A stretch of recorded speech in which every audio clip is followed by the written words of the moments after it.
Aleluya, gloria a Dios. ¿Por qué no? Te doy un pasaje ahorita para que me acompañes. Vamos al Salmo 97, versículo 1, por favor. Salmos 97, versículo 1. Salmos 97, versículo 1. Dice la escritura así: el Señor reina, regocíjese la tierra, alégrense las muchas costas. Una vez más te lo leo. El Señor reina, regocíjese la tierra, alégrense las muchas costas. Buen Padre Dios, gracias, porque tú eres el Rey soberano, creador de todo lo que existe. Y bueno es, Señor, que la iglesia sepa, entienda que tú eres el soberano Rey. Pero también es importante entender, Señor, por qué eres soberano, cómo se define esta palabra, Señor, y cuál es el peso, cuál es la implicación, Señor, moral, espiritual, social, personal, que esta palabra tiene sobre los que somos tus súbditos, los que estamos debajo de ti, bajo tu soberanía.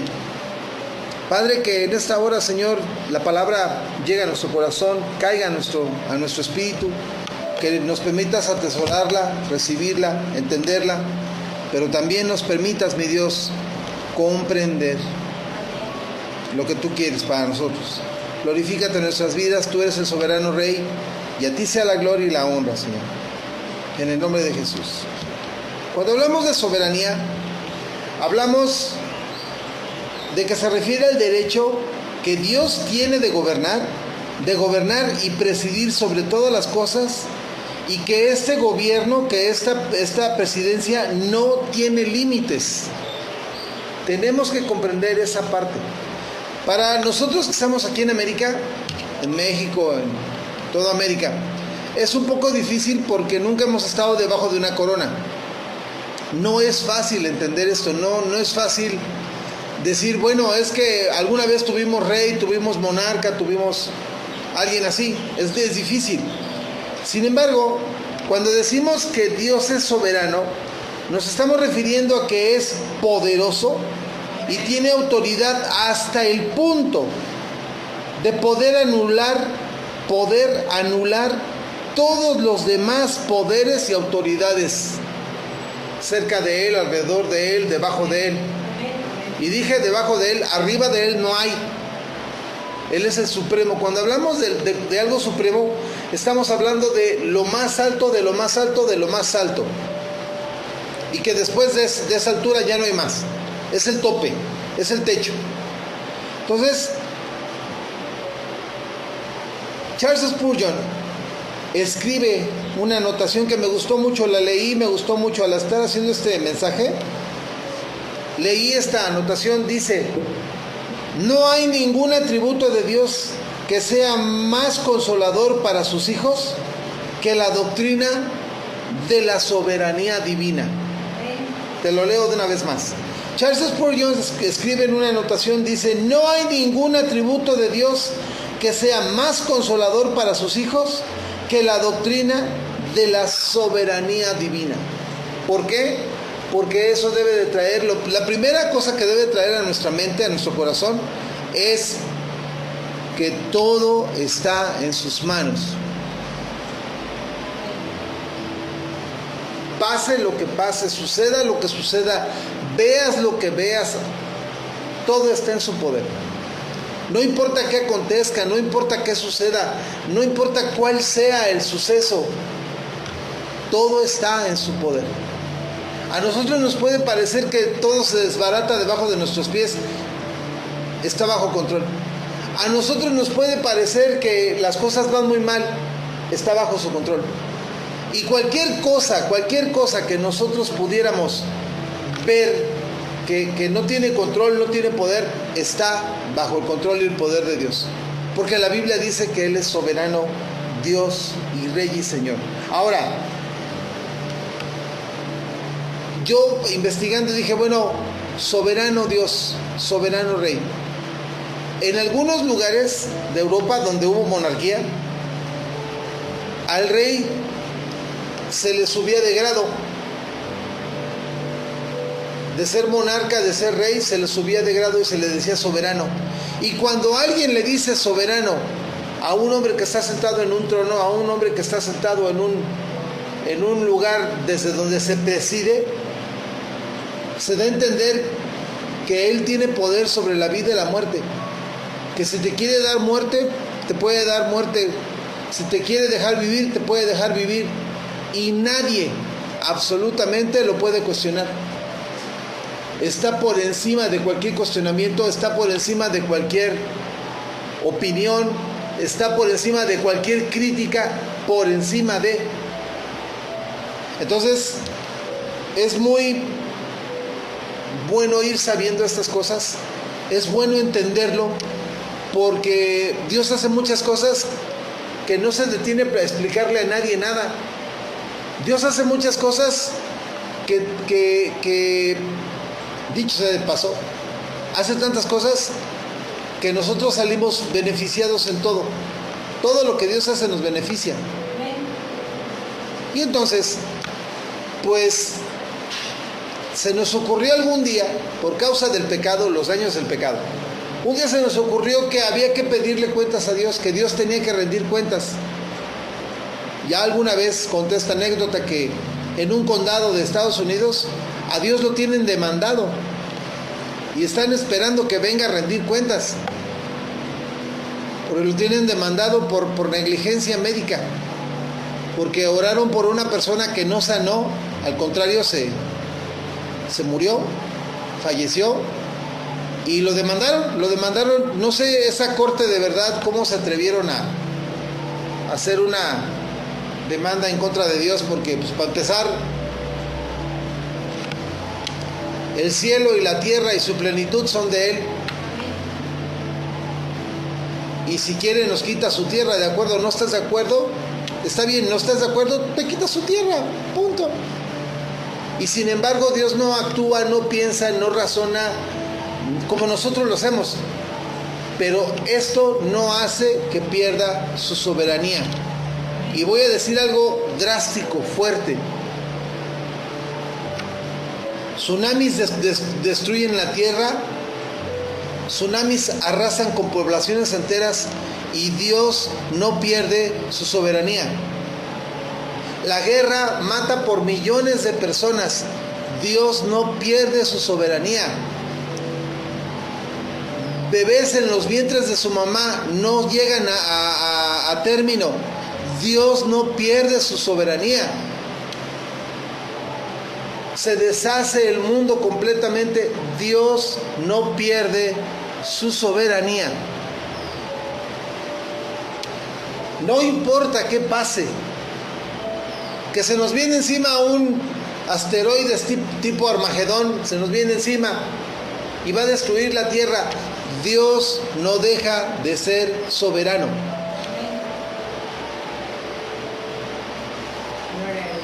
Se va alguien de tu familia que querías mucho, Dios no deja de ser soberano. Pablo el apóstol dice con referencia a eso, dice, y si vivimos, para Dios vivimos, y si morimos, para Dios morimos.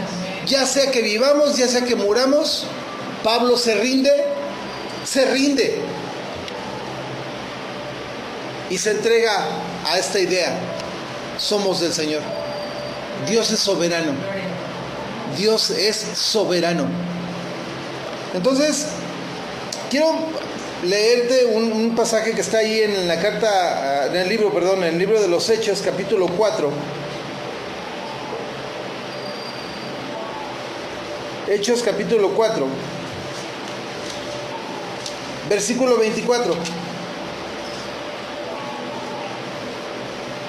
La iglesia están orando porque ya les están empezando a llegar las amenazas, ya los están empezando a perseguir, ya los están empezando a molestar por estar predicando, y levantan la voz en oración. Y me gustó esta oración porque dice, y ellos habiendo escuchado lo que les estaban diciendo, las amenazas que les decían, alzaron unánimes la voz y dijeron, soberano Señor, Tú eres el Dios que hiciste el cielo y la tierra, el mar y todo lo que en ellos hay. Empiezan haciendo esta oración. Tú eres el soberano. Tú eres el soberano. La palabra soberano es una palabra muy interesante en el griego, porque te habla de un gobernante o de un oficial funcionario que cuenta con todo el poder. Es un funcionario, recuerda, esa palabra tenla en mente. Funcionario, o sea, trabaja, funciona, está al pendiente. Es raro, ¿verdad? Porque los funcionarios que tenemos aquí en la tierra deberían estar al pendiente del trabajo que se les encarga, ¿verdad? Pero pues no, dejan mucho que decir, su trabajo deja mucho que decir. Pero este no, este sí se hace cargo, este sí gobierna, este sí se hace cargo, este sí controla, maneja como a él le parece, como conforme su criterio.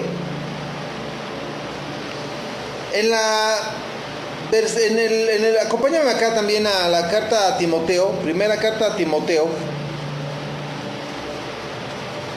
Primera carta a Timoteo, capítulo 6. Primera carta de Timoteo, capítulo 6, versículo 15. Acompáñame, porque ahí también se usa esta palabra y se usan otros apelativos también que tienen que ver con esta palabra. Primera carta de Timoteo, capítulo 6, versículo 15, dice de esta forma: la cual a su tiempo mostrará el bienaventurado y solo soberano, Rey de reyes y Señor de señores. Pablo le escribe al apóstol, al enviado, le escribe al pastor Timoteo y le dice: al soberano, Rey y Señor, en su momento. Él va a dejar ver las cosas, en su momento Él va a decirnos qué pasa. Pero me gusta porque usa la palabra soberano, Rey y Señor. Ya te dije, soberano es alguien que es un funcionario que tiene poder, que es el oficial. Cuando hablamos de rey, hablamos de alguien mediante la noción de estar parado en un cimiento de poder. Hablamos de alguien que tiene debajo de sus pies. Mira, el soberano tiene el nombramiento sobre sus hombros, para que me comprendas.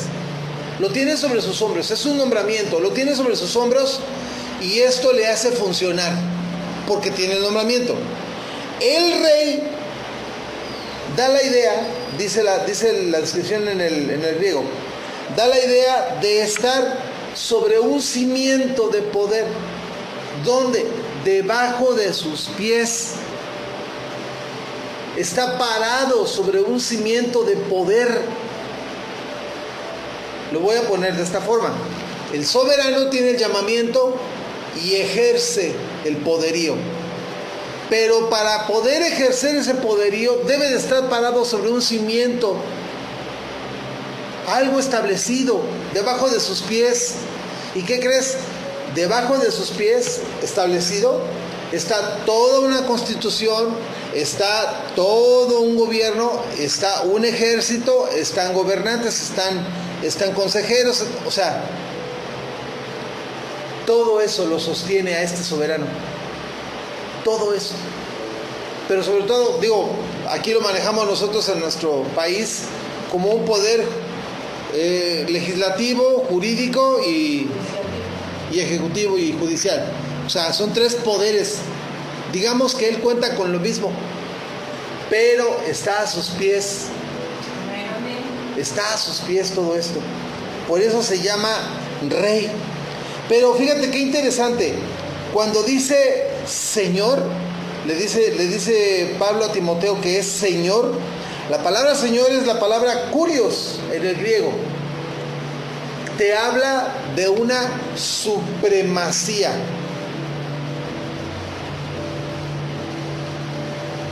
La palabra supremacía te habla de lo más alto, de lo más alto, de lo más alto, por encima de todo. Y te habla de ser supremo en autoridad, quien tiene todo el control, Y por implicación, todo el gobierno, todo lo maneja, según su criterio, su inteligencia, su sabiduría, su consejo. Entonces, llama mucho la atención que yo esté hablando este día, hoy, Domingo de Resurrección, esté hablando de esto. ¿Por qué te estoy hablando de esto? Hoy se estila, ¿verdad? En muchas iglesias, gloria a Dios por eso, que te hablen de la resurrección, que te hablen de esto, lo otro, aquello, lo que tiene que ver con la poderosísima resurrección de Jesús. Yo ya te he hablado en otras ocasiones de la anástasis, de cómo es que Dios en su poder, en su soberanía, le devuelve el espíritu, el alma al cuerpo de Jesús, se lo devuelve para que se vuelva a poner de pie él mismo. No estamos hablando de una reencarnación, no estamos hablando de una tontera de esas. No, eso es absurdo. Estamos hablando de que el mismo espíritu que se le salió a Jesús en la cruz, que bajó a los infiernos, que bajó al lugar de los muertos en la tierra, es ese mismo espíritu que regresó a su cuerpo, al mismo que tenía. La misma esencia de ese ser regresó a su cuerpo por la soberanía de Dios. Yo quiero usar este tema más que otra cosa, quiero usarlo por lo siguiente. Yo he escuchado muchas veces que todo mundo platica, quieren llegar a un acuerdo y obviamente no leen la Biblia, se ve que no leen la Biblia, de acerca de qué pasó con Jesús en el huerto de Getsemaní. ¿Por qué clama de miedo? ¿Por qué está asustado? ¿Por qué está tenso? ¿Por qué? ¿Acaso no quiere morir? ¿Acaso no debe de morir? ¿Tiene miedo de la cruz? ¿Tiene miedo de los golpes? ¿Tiene miedo de los latigazos? ¿Tiene miedo de la vergüenza? Y todo el mundo, los que no comprenden, dicen, no, pues es que a la mera hora ya de haber visto la de veras, y la de veras se ha de haber querido rajar, ¿no? Y todo el mundo dilucida, piensan muchas cosas según su criterio, nunca se remiten a la Biblia, nunca van a la Biblia a ver qué dice la Biblia. Bueno, yo quiero abordar ese tema hoy porque la gran y poderosa soberanía de Dios, para mí, se dejó ver en el huerto de Getsemaní. Y vamos al texto precisamente, no vamos a especular, es que mira, a mí me parece, no, vamos a irnos a la Biblia, qué dice la Biblia, y vamos a descubrir el por qué Jesús, a pesar de ese temor reverente, a pesar de esa presión que llevaba encima, decide obedecer. Créeme, no es... Mira, los griegos, lo que me buscan por ahí, Mateo 26, versículo 36 en adelante. Los griegos, cuando oyeron la palabra del Evangelio, cuando oyeron que el Padre Celestial entregó a su Hijo para ser azotado, crucificado y muerto, enterrado por pecadores, por gente mala, por gente perversa, los griegos no podían dar crédito a esto, le decían que era una locura, no podían darle crédito. ¿Por qué? Porque ¿cómo es posible que el justo muera por los injustos? Y en su cabeza no cabe, por una simple y sencilla razón: no entendieron la soberanía de Dios. Las personas que son lógicas, las personas que son racionales, no comprenden esto porque ignoran la soberanía de Dios. Así que déjame leerte desde el versículo 36 en adelante hasta el 46, te voy a leer qué pasó allí. Entonces llegó Jesús con ellos a un lugar que se llama Getsemaní y dijo a sus discípulos: siéntense aquí, entre tanto voy ahí y oro. Y tomando a Pedro y a los hijos de Zebedeo, comenzó a entristecerse y a angustiarse en gran manera. Entonces Jesús les dijo: mi alma está muy triste hasta la muerte. Quédense aquí y hagan oración, velen conmigo. Yendo un poco adelante, se postró sobre su rostro orando y diciendo: Padre mío, si es posible, pase de mí esta copa, pero no sea como yo quiero, sino como tú. Vino luego a los discípulos y los halló durmiendo, y dijo a Pedro: así que no han podido velar conmigo una hora. Velen y oren para que no entren en tentación. El espíritu, la verdad, está dispuesto, pero la carne es débil. Otra vez fue y oró por segunda vez diciendo: Padre mío, si no puede pasar de mí esta copa sin que yo la beba, hágase tu voluntad. Vino otra vez y los halló durmiendo, porque los ojos de ellos estaban cargados de sueño. Y dejándolos, se fue de nuevo y oró por tercera vez, diciendo las mismas palabras. Entonces vino a sus discípulos y les dijo: duerman ya, descansen. He aquí ha llegado la hora y el Hijo del Hombre es entregado en manos de pecadores. Levántense, vamos, vean, se acerca el que me entrega. Si nos remitimos simplemente a este pasaje y lo dejamos así, nos vamos a dar cuenta de una escena difícil en la que el hijo le está pidiendo al padre: ¿sabes qué? Échame la mano, ayúdame, no quiero que pase esto. ¿Sabes qué? Si hay otra forma de resolver el gran dilema universal del pecado en la vida del hombre, pues dime cómo, pero si no, pues hágase como tú quieres.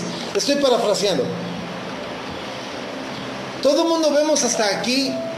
Si no comparamos texto con texto, nos quedamos con la idea de que, bueno, es el hijo de Dios, pero también es hombre. Por supuesto que se tenía que tenía que tener temor, miedo. La pregunta es: ¿a qué le tiene miedo? Lo que nos debe de importar es a qué le está temiendo, a qué le debe de tener, a qué le tiene reserva, por qué no quiere ir. Bueno, si nos quedamos sin comparar textos, todos decimos la chicotiza, los clavos, la cruz, la vergüenza, el juicio injusto. Ahí nos quedamos. Sin embargo, la Biblia dice que su temor más grande de Jesús era ser apartado del Padre. El temor más grande que Jesús tenía era ser apartado del Padre. Por una razón: nunca, desde la eternidad hasta el fin de la eternidad, nunca se habían separado.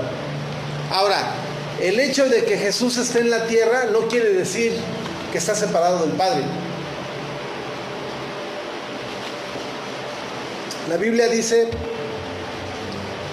que Jesús todo el tiempo está siendo guiado por el Espíritu Santo de Dios.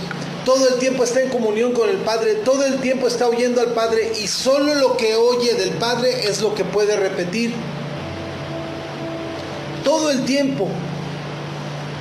Parafraseándote rápidamente, Génesis capítulo 1, versículo del 1 al 4, y Juan, ahorita vamos a leer, Juan capítulo 1, del 1 al 2, te hace la referencia de que siempre han estado unidos, el Padre, el Hijo, el Espíritu Santo, han estado unidos. Es una sinergia entre ellos, es una simbiosis entre ellos, inquebrantable. Bueno, por primera vez en la eternidad se va a romper. Por primera vez en la eternidad se va a romper esta sinergia, esa simbiosis se va a romper. Por primera vez. Y es en el momento en el que Jesús sea aprendido. Mucha gente, en mis años, mucha gente preguntó: ¿en qué momento Jesús empezó a llevar los pecados del mundo? Y la respuesta es muy sencilla: desde que los soldados de la guardia del templo no eran soldados romanos, eran soldados de la guardia del templo, le ponen las manos encima en Getsemaní y se lo llevan. Desde ese momento se empezó a cargar el frágil cuerpo de Jesús de todos los pecados de la humanidad, la pasada, la presente y la futura. Desde ese momento se empezó a cargar. ¿Por qué? Porque la Biblia te enseña que cuando alguien va a ofrecer sacrificio al Señor, lo pones, el corderito lo pones delante del sacerdote. El sacerdote hace una oración y te dice: pon tus manos en la cabeza del animalito. Simbólica, pones tus manos en la cabeza del corderito y simbólicamente haces una transferencia de tus pecados al animalito. Y simbólicamente la inocencia del animalito se te queda a ti. Entonces, en ese momento, al quitar tú tus manos, ya no eres tú quien debe morir por tus pecados, ahora es el animalito, porque él te transfirió su inocencia y tú le transferiste tus pecados. En el momento que a Jesús lo prenden, lo toman, lo cautivan, le ponen las manos encima, desde ese momento. Ahora, en ese momento, las tinieblas comenzaron a rodear, a torturar, a rodear al que nunca había pecado, al que es santo 3 veces, al que siempre ha sido eterno, al verbo que creó la existencia, al verbo que le dio orden a todo lo que conocemos en ese momento. Entonces, te leo rápidamente Juan capítulo 1,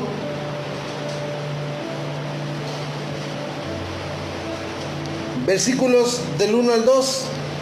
En el principio era el verbo, y el verbo era con Dios, y el verbo era Dios. Este era en el principio con Dios. Por tanto, es Dios. Génesis capítulo 1, versículo 1 al 4. En el principio creó Dios los cielos y la tierra, y la tierra estaba desordenada y vacía, y las tinieblas estaban sobre la faz del abismo, y estaban sobre la faz del abismo, y el Espíritu de Dios se movía sobre la faz de las aguas. Y el verbo de Dios se revela diciendo: sea la luz, y fue la luz. Padre, Hijo y Espíritu. Padre, Hijo y Espíritu. A Jesús lo están bautizando en el río Jordán. Al salir del agua, se oye la voz del Padre y la unción del Espíritu Santo. Siempre estuvieron juntos hasta ese día en Getsemaní. Jesús no está teniendo temor por lo que viene a continuación, la persecución, los golpes, la vergüenza, la cruz. No, está dolido, está doliéndose porque nunca ha experimentado separarse del Padre. Nunca. Nosotros nacemos en esta tierra y por causa del pecado y sus daños, nosotros no estamos cerca del Padre. Y pasamos 5, 10, 15, 20, 25, 30, 35, 40, 45, 50 años, o hasta el día que lleguemos a conocer a Jesús, los pasamos lejos del Padre. No conocemos su abrazo, no conocemos el confort que da estar cerca del Padre, no conocemos al Espíritu Santo, no conocemos a Jesús, y por resultado, por ende, no podemos clamarle, buscarlo. Algo nos dice religiosamente que por ahí anda Dios, pero la experiencia de tener a Dios cerca de mí, conmigo, en mí, no la tengo, porque estoy muerto en mis delitos y pecados. Dice el apóstol Pablo en la carta a los Efesios: estoy muerto en mis delitos y pecados. Cuando vengo a entregarme voluntariamente a Jesús y Él me lava, me limpia, dice la palabra que te leí hace un momento en Efesios capítulo 1, que Él pone su Espíritu Santo en ti, y entonces la poderosísima Trinidad de Dios viene a habitar en ti. Tú eres el templo del Espíritu Santo, tú eres el templo del Padre, tú eres el templo del Hijo. Gracias a su muerte y su resurrección se puede hacer esto. Y a esto Jesús le llamó, en Juan capítulo 3, le llamó nuevo nacimiento. Hasta que naces de nuevo, puedes tener comunión con el Padre, con el Hijo y el Espíritu. Hasta entonces, no antes. Entonces imagínate, para nosotros es fácil decir: bueno, es que yo no conocía a Dios, ahora lo estoy disfrutando. Ahora sé que es comunión con el Padre. Ahora sé que es hablar con el Padre por medio de su Espíritu Santo. Ahora sé que es ser hijo de Dios, porque el Hijo de Dios me compró para ser su hijo. En un momento más te voy a demostrar todo esto. Pero imagínate el que nunca se ha separado del Padre. Tener que separarse.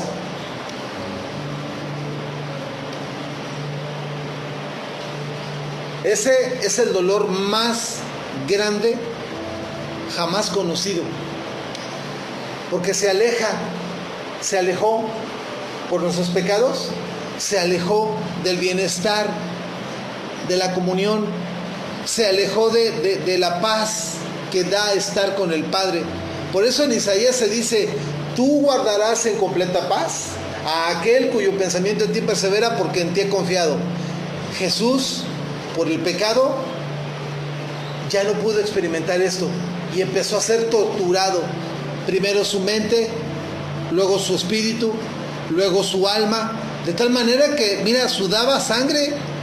Los vasitos capilares de su frente, mezclado sangre y sudor, salía a chorros de su cabeza por la presión tan grande que es empezar a sentirse rodeado por las tinieblas de este mundo. Nosotros estamos acostumbrados a las tinieblas de este mundo, pero créeme, cuando las tinieblas de este mundo aprietan, no hay quien las aguante. Por eso hay tanta persona deprimida, en depresión, en toda la tierra.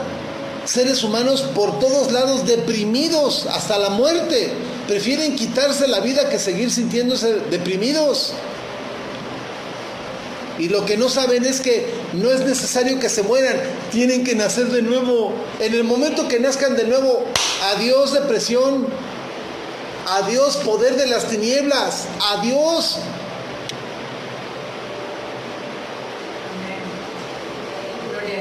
Si suponemos que Jesús tuvo temor, tuvo miedo de ir a la cruz por toda la violencia que iba a vivir, déjame decirte que estamos muy mal informados. Jesús tuvo temor de morir porque se iba a separar del Padre.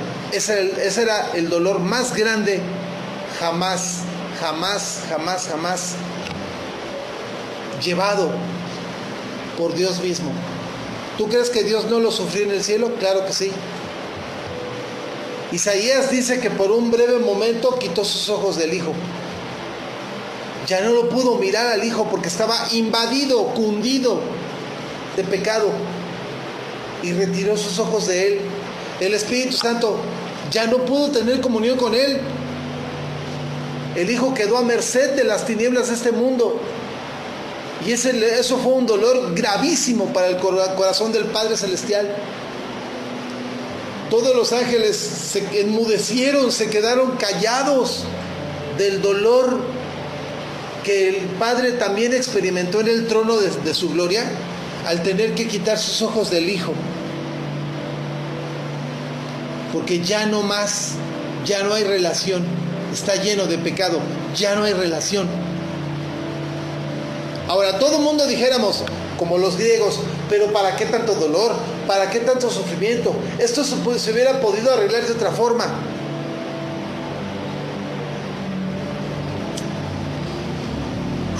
Isaías capítulo 53. Vamos a ver qué dice la Biblia.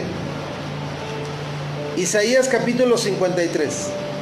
Veamos qué dice la Biblia y usted me va a decir, aquí vamos a de una vez por todas, a definir si sí era o no era necesario. Isaías capítulo 53, 3 al 12. Isaías 53, del 3 al 12. Despreciado y desechado entre los hombres, varón de dolores, experimentado en quebranto, y como que escondimos de él el rostro, fue menospreciado y no lo estimamos. Ciertamente llevó él nuestras enfermedades y sufrió nuestros dolores, y nosotros le tuvimos por azotado, por herido de Dios, por abandonado de Dios y abatido. Mas él herido fue por nuestras rebeliones, molido por nuestros pecados. el castigo de tu paz y mi paz fue sobre de él, y por su llaga fuimos nosotros curados. Todos nosotros nos descarriamos como ovejas, cada cual se apartó por su camino, mas el Señor cargó en él el pecado de todos nosotros. ¿Qué dice? El Señor cargó en él el pecado de todos nosotros. Angustiado él y afligido, no abrió más la boca. En Getsemaní dijo: sálvame, ayúdame, si se puede de otra manera. Después de cargar los pecados, ya no abrió la boca. Y se cumplió. Le preguntaban, le decían, le gritaban, lo avergonzaban, y ya no abrió la boca. Como cordero fue llevado al matadero, y como oveja delante de sus trasquiladores enmudeció, y no abrió su boca. Por cárcel y por juicio fue quitado, y su generación, ¿quién la contará? Porque fue cortado de la tierra de los vivientes, y por la rebelión de mi pueblo fue herido. ¿Por la rebelión de quién? De mi pueblo, no de él, del pueblo. ¿Cuál pueblo? Toda la humanidad.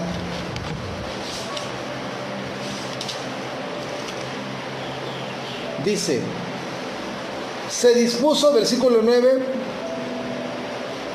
se dispuso con los impíos su sepultura, mas con los ricos fue en su muerte, aunque nunca hizo maldad ni hubo engaño en su boca.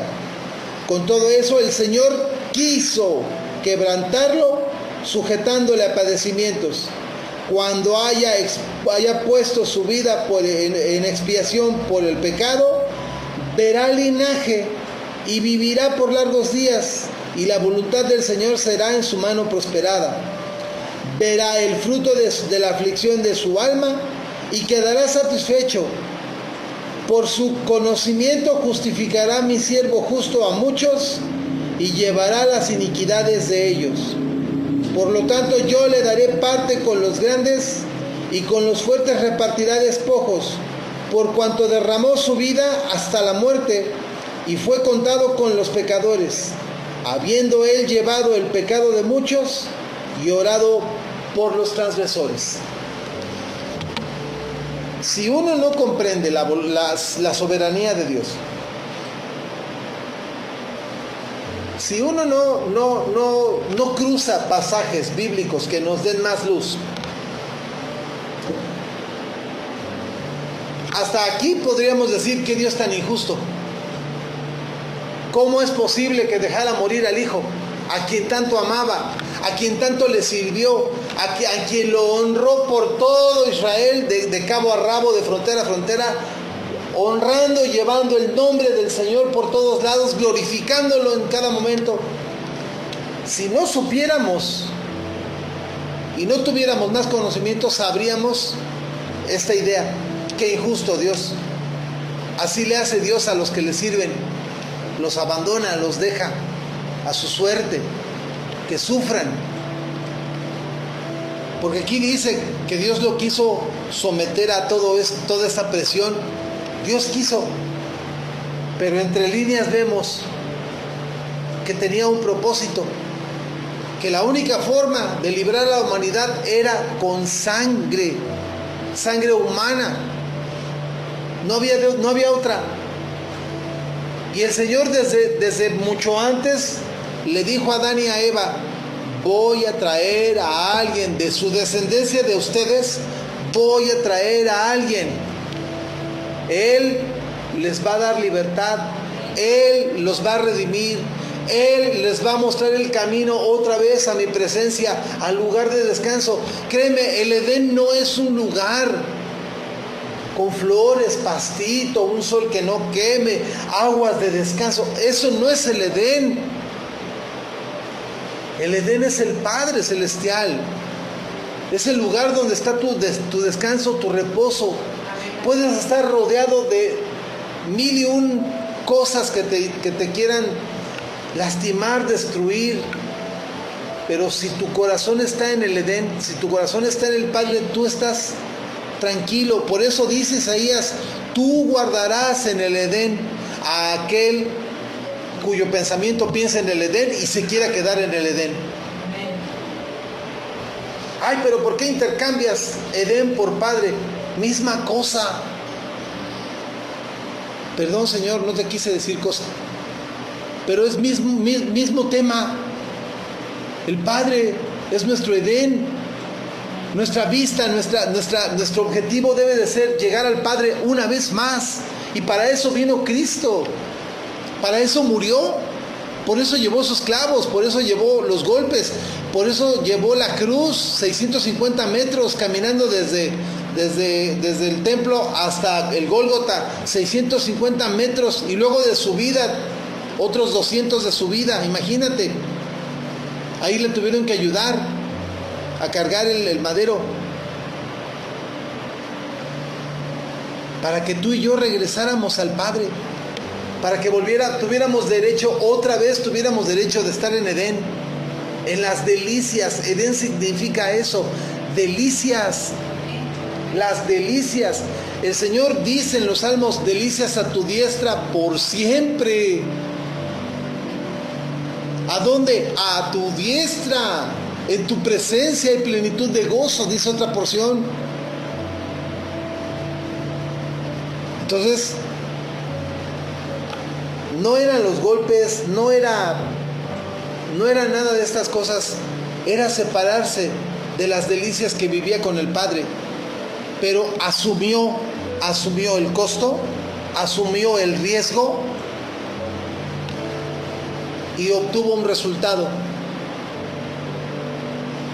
La Biblia dice que Él vio el final de todo esto y llenó su alma.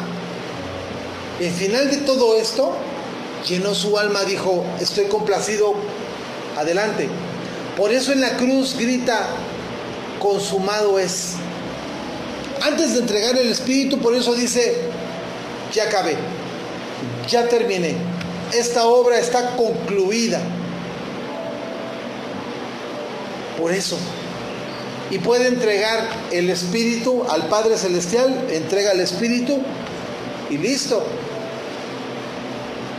Llamó mucho mi atención el hecho de que Jesús honra al Padre, glorifica al Padre en todo lugar, en todo momento, toda circunstancia.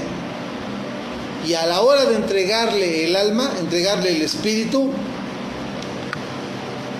se entrega a la soberanía de Dios. A partir de aquí es tu trabajo. A partir de aquí lo que tú hagas está bien. A partir de aquí ya se hizo el trabajo. A partir de aquí es tuyo. Es tuyo, lo que sigue es tuyo. Lo que viene a continuación te toca a ti. Es tuyo, es tu responsabilidad, es tu trabajo, es tuyo. Y el Padre Celestial a todos nos deja con la boca abierta, con los ojos azorados de la sorpresa de que lo levanta al tercer día de entre los muertos, lo levanta. De verdad, no nos tiene que asombrar que lo levante al tercer día de entre los muertos. Lo que nos tiene que asombrar es que después de su resurrección, desde ese día hasta hoy, sigue habiendo resurrecciones. ¿Cuáles? Cada persona que le abre su corazón a Jesús. Cada persona que viene a los pies del Padre Celestial. Cada persona que clama por sus pecados, el perdón que Jesús da, y le entrega su vida, viene a resurrección. La iglesia trabaja en el poder de la resurrección. Si Cristo no se hubiera levantado de entre los muertos, te lo aseguro, la resurrección no tendría chiste. Esto tenía que ser contundente. Y para esto, Jesús en el huerto de Getsemaní se rinde ante la soberanía todopoderosa del Señor. Se rinde. Porque Jesús le dijo 3 veces, ¿se puede hacer de otro modo? ¿Podemos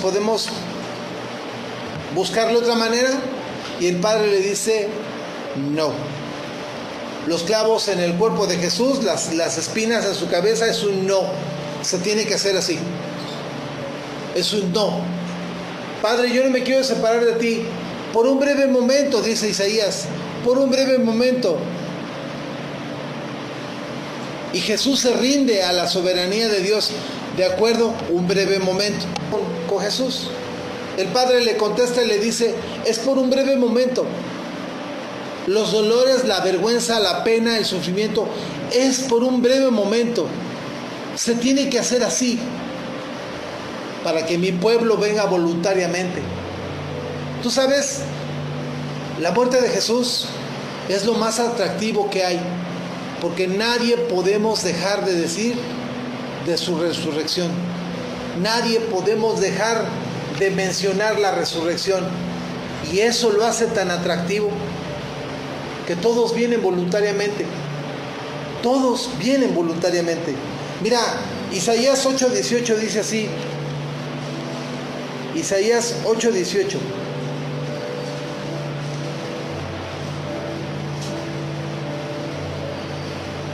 Isaías 8:18.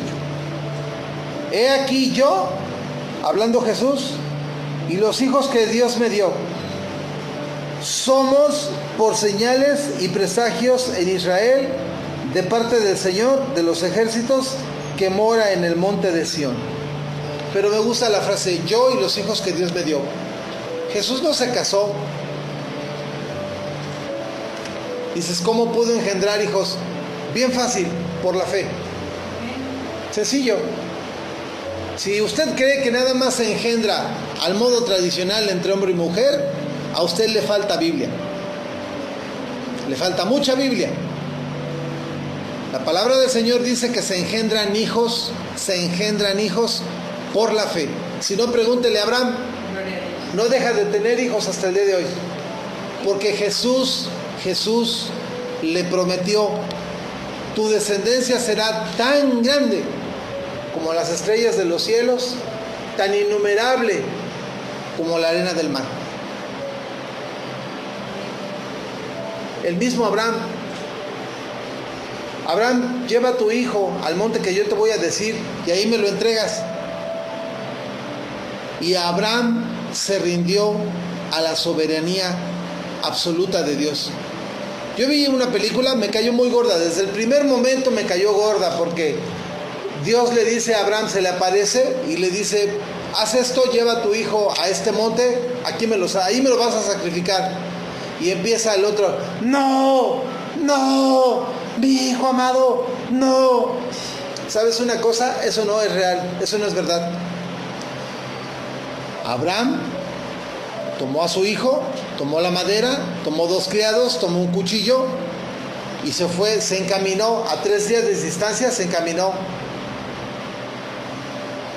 Empezó a preparar las piedras, empezó a preparar la leña, puso a un lado el cuchillo, e Isaac, todo el tiempo observando lo que su papá hacía, hasta que Isaac se queda pensando y dice, muy bien, ya está la leña, ya están las piedras, ya está el cuchillo, ya está mi papá listo, los criados están allá atrás, todo está muy bien. Y la ofrenda. Y Abraham dice estas palabras, Dios proveerá. Toma a su hijo, lo pone sobre la leña, le ata las manos, pone su mano izquierda en sus ojos y su mano derecha en el cuchillo, dispuesto a darle el golpe en el pecho para entregárselo al Señor. Porque cree en la soberanía de Dios. La Biblia dice en Gálatas, la Biblia dice en Gálatas, tú lo puedes leer, que Abraham recibió a su hijo, simbólicamente lo recibió de los muertos. Entendemos que no murió, no le pegó el golpe, no tuvo que derramar su sangre, porque si la sangre de Isaac se derrama, la sangre de Cristo no hubiera tenido el valor que tiene hoy. Si la sangre de Isaac se derrama, la sangre de Cristo no tendría la autoridad, el poder, el dominio y la soberanía que tiene hoy. No lo tendría. ¿Por qué? Porque Dios se proveyó.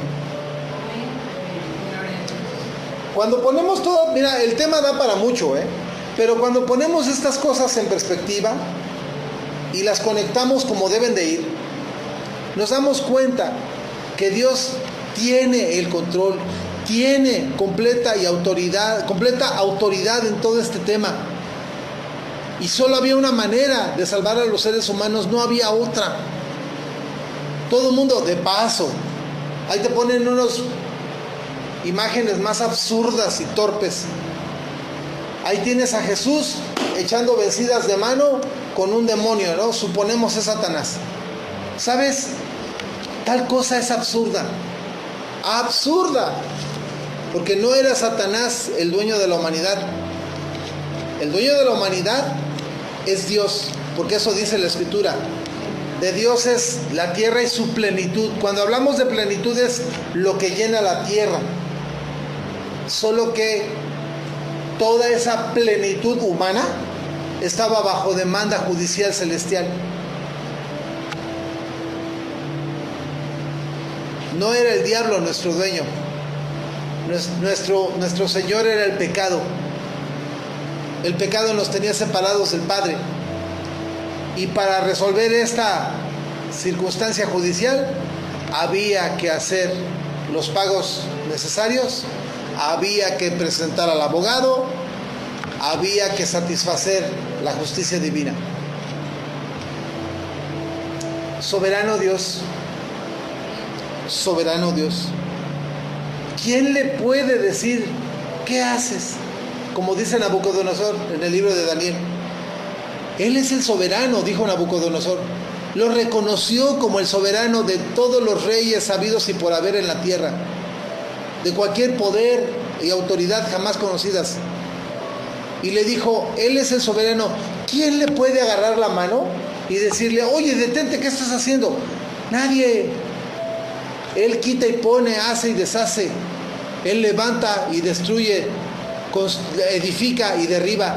Nadie le puede decir, nadie lo puede juzgar, y nadie puede poner en entredicho su justicia y su verdad. Hoy, domingo de resurrección, tenemos que traer a nuestra mente esta idea. Él es el soberano. Así le plació Dios. Efesios capítulo 1, versículo 5, te lo leo.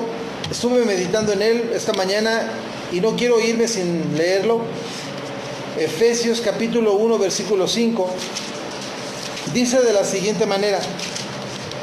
¿Cómo me llenó el alma esto?